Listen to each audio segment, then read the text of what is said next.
ইলমের ঝর্ণা প্রবাহিত ঢেউ উঠিল লেখনিতে, কলম যখন হাতে নিলে হে ইমাম আহমদ রাজা, রাজা রাজা রাজা রাজা আহমদ রাজা। আলহামদুলিল্লাহি রব্বিল আলামিন ওয়াসসালাতু ওয়াসসালামু আলা সাইয়্যিদিল মুরসালিন, আম্মা বা'দ, ফাআউযু বিল্লাহি মিনাশ শাইতানির রাজীম, বিসমিল্লাহির রহমানির রহিম। আসসালাতু ওয়াসসালামু আলাইকা ইয়া রাসূলাল্লাহ, আসসালাতু ওয়াসসালামু আলাইকা ইয়া হাবিবাল্লাহ, আসসালাতু ওয়াসসালামু আলাইকা ইয়া নাবিয়াল্লাহ ওয়া আলা আলিকা ওয়া সাহাবিকা ইয়া নূরাল্লাহ। মদনী চ্যানেলের দর্শক শ্রোতা, আবারও আপনাদের স্বাগতম জানাচ্ছি আমাদের অনুষ্ঠান আলা হজরত এর কালজয়ী কালামের অন্য একটি পর্বে।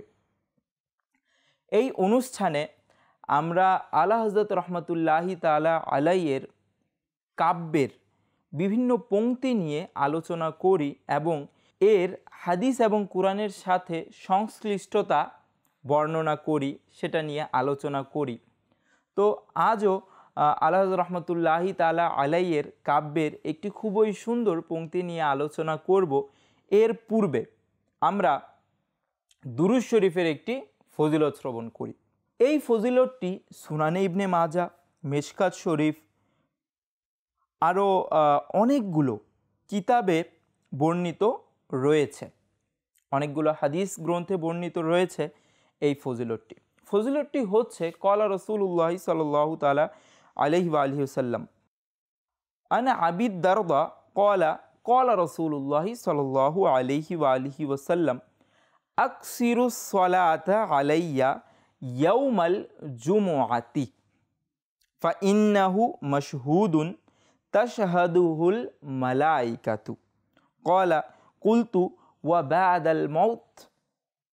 ক্বালা ইন্নাল্লাহা হাররামা আলাল আরদি আন তাকুলাল আজসাদাল আম্বিয়াই ফানাবিয়্যুল্লাহি হাইয়ুন ইউরযাকু।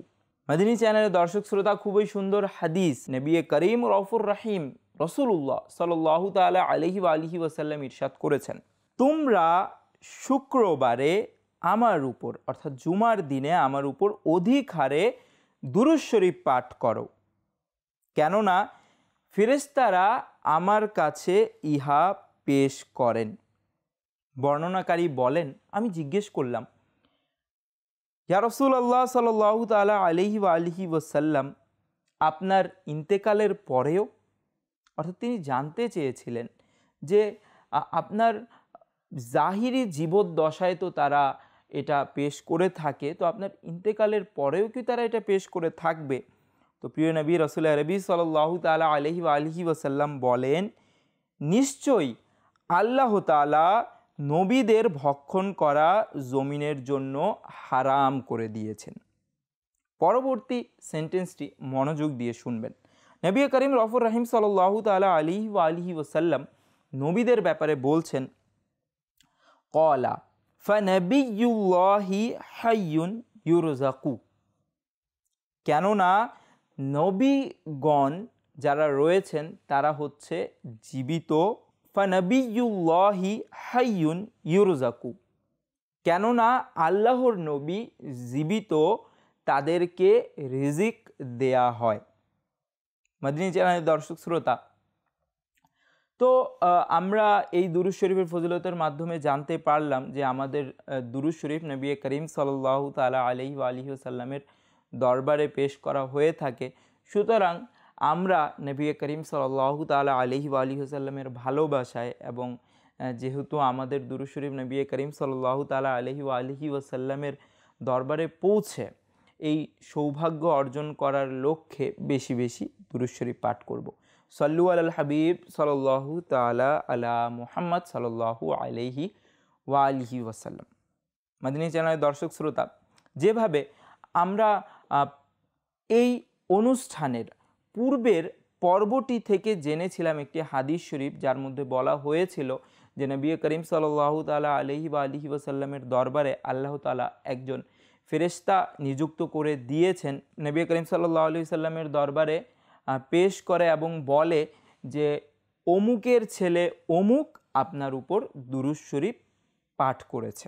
ওই হাদিস শরীফটি থেকে আমরা দুটি জিনিস জেনেছিলাম। একটি হচ্ছে যে নবী করিম সাল্লাল্লাহু তাআলা আলাইহি ওয়া আলিহি ওয়াসাল্লামের খাদেম এর যে আল্লাহ তাআলা যাকে নিযুক্ত করেছে তার কি মর্যাদা, যে তাকে এমন জ্ঞান দান করা হয়েছে যে সে সমগ্র সৃষ্টির নাম জানে এবং যারা দুরূদ শরীফ পড়ে সেটা সে শুনতেও পায়, এবং তার বাবার নাম সহ সেটা নবী করিম সাল্লাল্লাহু তাআলা আলাইহি ওয়া আলিহি ওয়াসাল্লামের দরবারে পেশ করে। তো আরেকটি বিষয় জানতে পেরেছিলাম যে নবী করিম সাল্লাল্লাহু তাআলা আলাইহি ওয়া আলিহি ওয়াসাল্লাম নিজের রওজা মুবারকে, কবর মুবারকে আমাদের কথা শুনতে পান, আমাদের ব্যাপারে জানেন। নবী করিম সাল্লাল্লাহু তাআলা আলাইহি ওয়া আলিহি ওয়াসাল্লাম নিজের রওজা মুবারকে জীবিত রয়েছেন, হায়াতে রয়েছেন।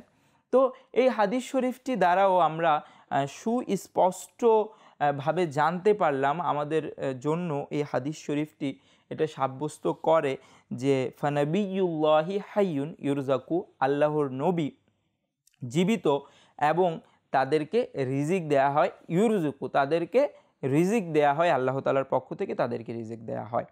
তো যেভাবে একটি ফজিলত সম্পর্কে জানতে পারলাম, সেভাবে নবী করিম সাল্লাল্লাহু তাআলা আলাইহি ওয়া আলিহি ওয়াসাল্লাম যে নিজের রওজা মুবারকে জীবিত সেই সম্পর্কেও আমাদের এই হাদিস শরীফের ফজিলত দ্বারা জানা হয়ে গেল, যা মিশকাত শরীফে এবং ইবনে মাজাতে আর বিভিন্ন কিতাবের মধ্যে বর্ণিত রয়েছে। মদিনী চ্যানেলের দর্শক শ্রোতা, যেহেতু আমাদের অনুষ্ঠানটি হচ্ছে আলা হযরতের কালজয়ী কালাম, যার মধ্যে মুজাদ্দিদে দ্বীন ও মিল্লাত ইমামে আহলে সুন্নাত আলা হযরত ফাজিলে বেরেলভি রহমতুল্লাহি তাআলা আলাইহি, ইমাম আহমদ রাজা খান রহমতুল্লাহি তাআলা আলাইহির কাব্যের ব্যাপারে এর মধ্য থেকে একটি পংক্তি নিয়ে আলোচনা করা হয়। তো আলা হযরত রহমতুল্লাহি তাআলা আলাইহির কাব্যেও কি নবী করিম সাল্লাল্লাহু তাআলা আলাইহি ওয়া আলিহি ওয়াসাল্লামের জীবিত থাকার ব্যাপারে কোনো কিছু বলা হয়েছে? এই গুণটিও কি, এই বৈশিষ্ট্যও কি কোনো জায়গায় ব্যক্ত করা হয়েছে, সে সম্পর্কে আমরা জানব। তো প্রথম কথাটি হচ্ছে যে অনেক জায়গায় এই ব্যাপারটির প্রতি আলোকপাত করা হয়েছে। তার মধ্যে একটি হচ্ছে তু জিন্দা হে ওয়াল্লা, তু জিন্দা হে ওয়াল্লা, মেরে চশমে আলম সে ছুপ জানে ওয়ালে। মদিনী চ্যানেল দর্শক শ্রোতা, আলা হযরত ইমামে আহলে সুন্নাত নিজের এই কাব্যের পংক্তিতে ইরশাদ করছেন যে আল্লাহর কসম আপনি জীবিত। নবী করিম সাল্লাল্লাহু তাআলা আলাইহি ওয়া আলিহি ওয়াসাল্লামকে সম্বোধন করে বলছেন যে আল্লাহর কসম আপনি জীবিত, আল্লাহর কসম আপনি জীবিত, আমার প্রকাশ্য, আমার চোখ থেকে গোপন, আমার চোখ থেকে আড়ালে আছেন। অর্থাৎ আমি আমার প্রকাশ্য চোখে, প্রকাশ্য দৃষ্টিতে আপনাকে দেখতে পাচ্ছি না, কিন্তু আপনি জীবিত, আল্লাহর কসম আপনি জীবিত। এভাবে আলা হযরত রহমতুল্লাহি তাআলা আলাইহি নিজের ভালোবাসার কথা এবং কুরআন ও হাদিসের কথা নিজের পংক্তির মাধ্যমে ব্যক্ত করেন। আলা হযরত রহমতুল্লাহি তাআলা আলাইহির এই পংক্তি কিভাবে কুরআন ও হাদিসের সাথে সংশ্লিষ্ট, এই সম্পর্কেও আমরা আলোচনা করব। এর মধ্যে তো আমরা দুরূদ শরীফের ফজিলত শ্রবণ করার সময় জানতে পারলাম যে দুরূদ শরীফের মধ্যে বলা হয়েছে যে নবী, আল্লাহর নবী জীবিত, ইউরজাকু তাদেরকে রিজিক দেয়া হয়। তো আরও কয়েকটি হাদিস শরীফ, কোরআনের আয়াত এই সম্পর্কে জানব। মুসলিম শরীফের হাদিস শরীফ, যা মুসনাদে বাজ্জার, সুনানে নিসাই, সাহি ইবনে হিব্বান, মুজামে ইবনে আরবিতেও বর্ণিত রয়েছে। আন আনাসিন আন্না রাসূলুল্লাহি সাল্লাল্লাহু আলাইহি ওয়াসাল্লাম ক্বালা মারারতু লাইলাতা উসরা বি মূসা ইবনে ইমরান আলাইহিস সালাম ওয়া হুয়া ইউসাল্লি ফি কবরিহি।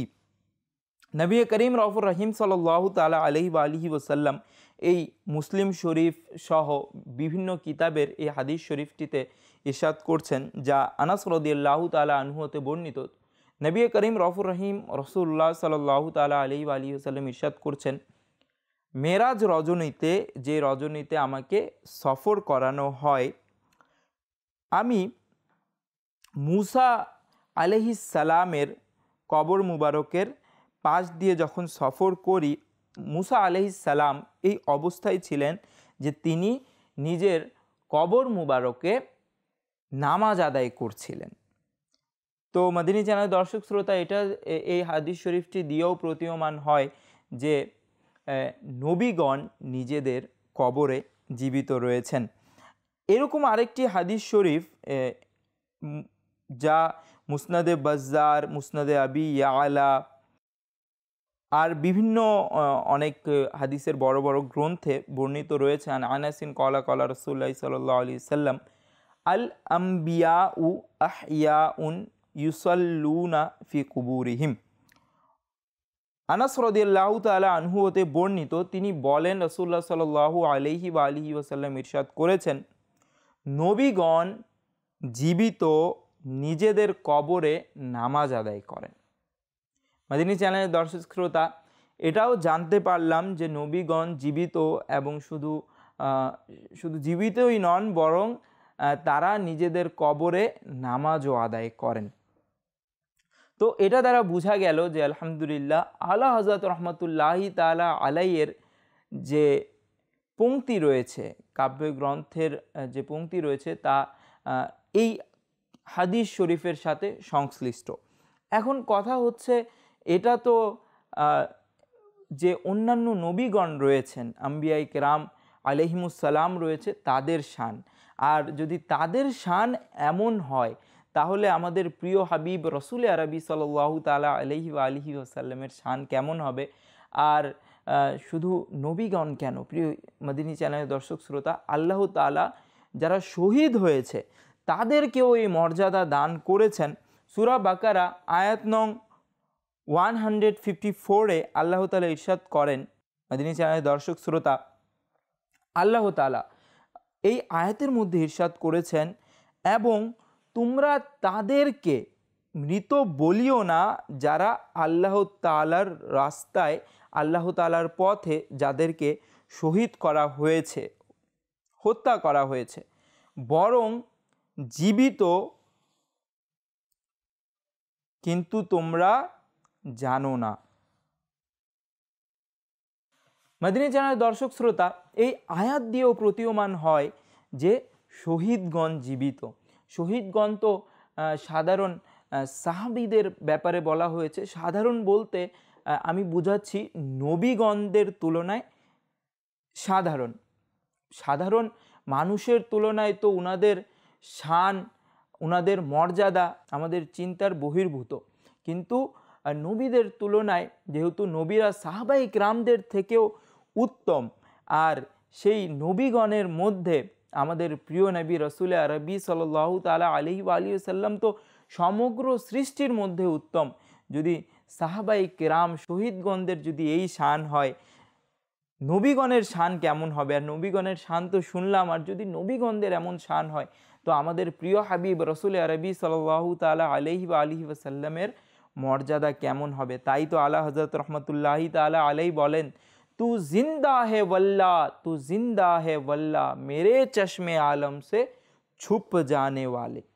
नबी करीम रऊफुर रहीम सल्लल्लाहु ताला अलैहि वा आलिहि वसल्लम অবশ্যই নিজের রওজা মুবারকে জীবিত রয়েছেন, এবং আশিকানে রাসূলুল্লাহ যখন সালাম প্রদান করেন, সেটা যদি মনের গভীর থেকে হয়, সেটা যদি আন্তরিকভাবে হয়, তখন অনেক হাজিরা রয়েছেন যারা স্বপ্ন যুগে নবী করিম সাল্লাল্লাহু তাআলা আলাইহি ওয়া আলিহি ওয়াসাল্লামের সালামের উত্তর পেয়ে যান। আবার অনেকে রয়েছেন যারা জাগ্রত অবস্থায় সালাম পেয়ে যান। এমন অনেক বুজুর্গ রহমতুল্লাহি তাআলা আলাইহিদের ঘটনা রয়েছে। তার মধ্যে একটি ঘটনা রওজুর রিয়াহিন কিতাবের 322 পৃষ্ঠায় রয়েছে। এক বুজুর্গ রহমতুল্লাহি তাআলা আলাইহি বলেন, আমি আমার দেশ ইয়ামানের শহর সানআ থেকে হজের উদ্দেশ্যে বের হলে অসংখ্য আশিকে রসুল আমাকে বিদায় জানানোর জন্য শহরের বাইরে পর্যন্ত এসেছিল। এক আশিকে রসুল আমাকে বলল, হুজুরে আকরাম নূরে মুজাসসাম সাল্লাল্লাহু তাআলা আলাইহি ওয়া আলিহি ওয়াসাল্লাম এবং হাসনান করিমেন হযরতে হাসান রাদিয়াল্লাহু তাআলা আনহু এবং হযরতে হুসাইন রাদিয়াল্লাহু তাআলা আনহু এর প্রতি আমার সালাম দিও, আমার সালাম প্রদান করিও। তো তিনি যখন মদিনা শরীফে পৌঁছলেন, সেই বুজুর্গ রহমতুল্লাহি তাআলা আলাই, তিনি সালাম বলতে, তার পক্ষ থেকে সালাম দিতে তিনি ভুলে গেলেন। তো তিনি যখন সেখান থেকে ফিরে এসে জুল হুজাইফা নামক স্থানে অবস্থান করলেন এবং এহরাম বাঁধার ইচ্ছা পোষণ করলেন, তো তার মনে পড়ে গেল যে আমার তো সেই ব্যক্তির সালাম পাঠানোটা, সালাম দেয়াটা বাকি। তিনি রহমতুল্লাহি তাআলা আলাই তার কাফেলাকে বললেন যে তোমরা আমার উটকে দেখে রাখিও, আমি মদিনা শরীফে যাচ্ছি, আমার একটি কাজ বাকি রয়েছে। তো তারা বলল যে তুমি মক্কা শরীফে আমাদেরকে খুঁজে নাও পেতে পারো। তো তিনি বললেন ঠিক আছে, তোমরা আমার উটটাকেও নিয়ে চলে যেও। তো তিনি রহমতুল্লাহি তাআলা আলাই মদিনা শরীফে চলে আসলেন। মদিনা শরীফে আসার পর তিনি রহমতুল্লাহি তাআলা আলাই নবী করিম সাল্লাল্লাহু তাআলা আলাইহি ওয়া সাল্লামের দরবারে এবং হাসনান রাদিয়াল্লাহু আনহুমা এর দরবারে সালাম প্রেরণ করলেন। সেই ব্যক্তির পক্ষ থেকে সালাম প্রেরণ করলেন। সালাম প্রেরণ করার পর যখন তিনি জুল হুজাইফা এসে পৌঁছলেন, তো তার কাফেলাকে তিনি পেলেন না। তো তিনি রহমতুল্লাহি তাআলা আলাই আবার মদিনা শরীফে ফিরে গেলেন এবং সেখানেই কোনো এক স্থানে রাত্রে ঘুমিয়ে পড়লেন। তার প্রকাশ্য চোখ তো বন্ধ হয়েছিল, কিন্তু ভাগ্যের চোখ খুলে গেল। তিনি স্বপ্নযুগে কি দেখতে পেলেন? সুবহানাল্লাহ, তিনি স্বপ্নযুগে নবী করিম রউফুর রহিম সাল্লাল্লাহু তাআলা আলাইহি ওয়া আলিহি ওয়াসাল্লামের জিয়ারত দ্বারা ধন্য হলেন। হযরত আবু বকর সিদ্দিক রাদিয়াল্লাহু তাআলা আনহু এর জিয়ারত দ্বারা ধন্য হলেন। তিনি হাসনান করিমেন হযরত হাসান রাদিয়াল্লাহু তাআলা আনহু, হযরত হুসাইন রাদিয়াল্লাহু তাআলা আনহুর জিয়ারত দ্বারা ধন্য হলেন। হযরত আবু বকর সিদ্দিক রাদিয়াল্লাহু তাআলা আনহু ইরশাদ করলেন যে ইনি তো সেই, যখন তিনি এই বললেন তো নবী করিম সাল্লাল্লাহু তাআলা আলাইহি ওয়া আলিহি ওয়াসাল্লাম নিজের মুবারক দৃষ্টি তার দিকে করলেন এবং করার পর ইরশাদ করলেন, হে আবুল ওয়াফা। অর্থাৎ যেহেতু আবুল ওয়াফা আরবিতে ওয়াফাদার, যে রক্ষাকারী, ওয়াদা রক্ষাকারী ব্যক্তি, হ্যাঁ, সেই ব্যক্তিকে ওয়াফাদার বলা হয়। তো সে যেহেতু একজন ব্যক্তির ওয়াদা রক্ষা করার জন্য এত কষ্ট সহ্য করেছে, সেহেতু নবী করিম সাল্লাল্লাহু তাআলা আলাইহি ওয়া আলিহি ওয়াসাল্লাম তাকে আবুল ওয়াফা বলে সম্বোধন করলেন। সুতরাং সেই বুজুর্গ রহমতুল্লাহি তাআলা আলাইকে নবী করিম সাল্লাল্লাহু তাআলা আলাইহি ওয়া আলিহি ওয়াসাল্লাম হাত ধরে মক্কা শরীফের মসজিদে হারামের একটি নির্দিষ্ট স্থানে রেখে আসলেন। তিনি সেখানে 8 দিন অবস্থান করার পর তার কাফেলা মক্কা শরীফে গিয়ে পৌঁছল। অথচ তার কাফেলা আর হিসেবে তার তো অনেক পরে পৌঁছার কথা ছিল, আর তার কাফেলাকে খুঁজে না পাওয়ারও কথা ছিল। কিন্তু অবশ্যই এটা নবী করিম সাল্লাল্লাহু তাআলা আলাইহি ওয়া আলিহি ওয়াসাল্লামের দয়া। এটা তো স্বপ্ন যুগে ছিল। অনেক হাজিরা, অনেক বুজুর্গানে দিন না নবী করিম সাল্লাল্লাহু তাআলা আলাইহি ওয়া আলিহি ওয়াসাল্লামের সালাম জাগ্রত অবস্থায় শুনতে পান। আল হাওয়ি লিল ফাতাওয়া কিতাবে এর 2য় খণ্ডে বর্ণিত রয়েছে, হযরত সাইয়েদুনা শেখ আবু নসর আব্দুল ওয়াহিদ বিন আব্দুল মালিক বিন মোহাম্মদ বিন আবু সাঈদ সুফি করখি রহমতুল্লাহি তাআলা আলাইহি বলেন, হজ সম্পাদনের পর আমি মদিনা শরীফ জাদাল্লাহু শরফাও ওয়া তাযীমা আসলাম এবং পবিত্র রওজায়ে আনওয়ারে উপস্থিত হলাম। আমি হুজরা শরীফের পাশেই বসেছিলাম। এমন সময় হযরত শেখ আবু বকর দিয়ার বিকরি রহমতুল্লাহি তাআলা আলাই আগমন করলেন এবং এসেই হুজুর সাল্লাল্লাহু তাআলা আলাইহি ওয়া আলিহি ওয়াসাল্লামের নুরানি চেহারা মুবারকের সামনে দাঁড়িয়ে, অর্থাৎ যেদিকে নবী করিম সাল্লাল্লাহু তাআলা আলাইহি ওয়া আলিহি ওয়াসাল্লামের নুরানি চেহারা মুবারক হয় রওজা মুবারকের মধ্যে, সেই দিকে দাঁড়িয়ে তিনি নবী করিম সাল্লাল্লাহু তাআলা আলাইহি ওয়া সাল্লামকে সালাম দিলেন, আসসালামু আলাইকা ইয়া রাসূলুল্লাহ। তখন আমি সহ উপস্থিত সকলেই পবিত্র রওজায়ে আকদাস থেকে আওয়াজ শুনতে পেলাম, ওয়া আলাইকাস সালাম ইয়া আবা বকর। তার উপর আল্লাহ তাআলার রহমত বর্ষিত হোক এবং তাদের সাদকায় আমাদের বিনা হিসেবে ক্ষমা হোক।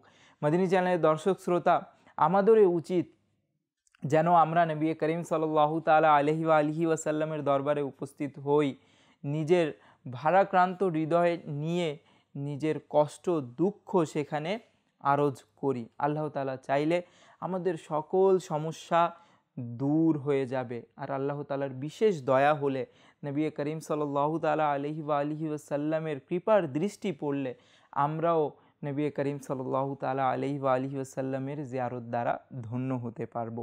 মদিনী চ্যানেলের দর্শক শ্রোতা, আগামী অনুষ্ঠান দেখার আমন্ত্রণ জানিয়ে বিদায় নিচ্ছি। সল্লু আলাল হাবিব সাল্লাল্লাহু তাআলা আলা মুহাম্মদ সাল্লাল্লাহু আলাইহি ওয়াসাল্লাম। ইলমের ঝর্ণা প্রবাহিত ঢেউ উঠিল লেখনিতে, কলম যখন হাতে নিলে হে ইমাম আহমদ রাজা, রাজা রাজা রাজা রাজা আহমদ রাজা।